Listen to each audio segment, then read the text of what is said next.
Ikatlong araw na nakilos protesta ng Iglesia ni Cristo. Nababahala si Pangulong Bongbong Marcos sa impormasyong may mga grupong plano manong manggulo. Live mula sa Liwasang Bonifacio sa Maynila, nangungun sa balita si Gerard de la Peña. Gerard, may partikular na grupo bang tinutukoy ang Pangulo? Alam mo, Jiggy, hindi na ito idinetalye pa ni Pangulong Bongbong Marcos, pero may nakuha raw siyang impormasyon na merong grupo na gustong magpunta dito sa mga kilos protesta ng Iglesia ni Cristo para manggulo. Pero tiwala raw ang Pangulo na hindi masasangkot sa gulo ang INC sa ginagawa nilang kilos protesta. Yan ang sinabi ni Pangulong Bongbong Marcos bago siya umalis papuntang Canada para sa isang official visit. Pakinggan natin ang kanyang pahayag. And that for me was the main concern that somebody might get hurt. Problema lang namin is that merong impormasyon na siyempre merong mga mag-infiltrate, mag-agitate. Yun ang inaalala namin.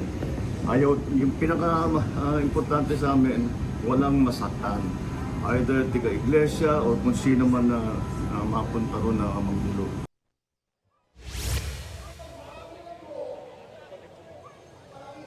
Jiggy, kahapon ay sinabi rin ni Palace Press Officer Attorney Claire Castro na tiwala sila, kumpiyansa silang hindi magpapagamit ang INC para doon sa mga tangkang destabilisasyon.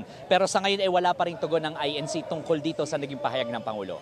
Jiggy. At Gerard, kumusta ang sitwasyon dyan sa kilos protesta sa Liwasang Bonifacio? Nako, Jiggy, sa ngayon ay napakaraming tao dito ngayon pero payapa pa rin naman itong ginagawa nilang kilos protesta sa ngayon. Dito na nga kasi pinagpatuloy ng mga miyembro ng INC yung kanilang rally matapos niyang bawiin ng Department of Public Order and Safety ng lokal na pamahalaan ng Quezon City yung permit na ibinigay nito sa INC para doon sila magsagawa ng kanilang kilos protesta sa People Power Monument. So ang sabi ng DPOS ng QC-LGU ay dahil ito doon sa naging abala na ginawa nila doon sa kanilang 2 araw na kilos protesta. At bukod sa mga taga-iglesia, ilumahok din dito yung mga taga-unang distrito ng Batangas sa pangunguna ni Congressman Leandro Leviste. Ayon sa mga nagrarally, ang pinaglalaban nila ay para sa transparency at para sa pagsugpo sa korupsyon.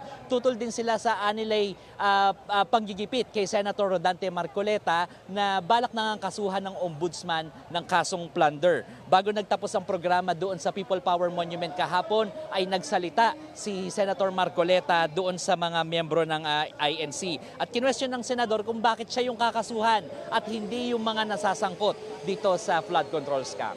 Jiggy. At Gerard, hanggang kailan magtatagal ang rally ng Iglesia? Jiggy, actually wala pang impormasyon na kukuha mula sa INC kung hanggang kailan nga ba talaga itong ginagawa nilang kilos protesta.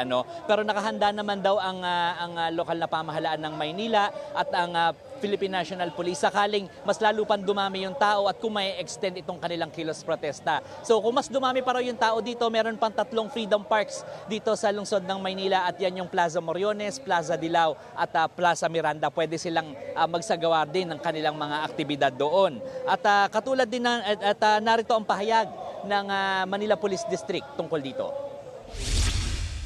Ang sa atin po dito, nandito po yung kapulisan para bantayan lang po natin yung kaayusan, katahimikan at katatagan ng lugar. At wala pong pagpigil sa amin.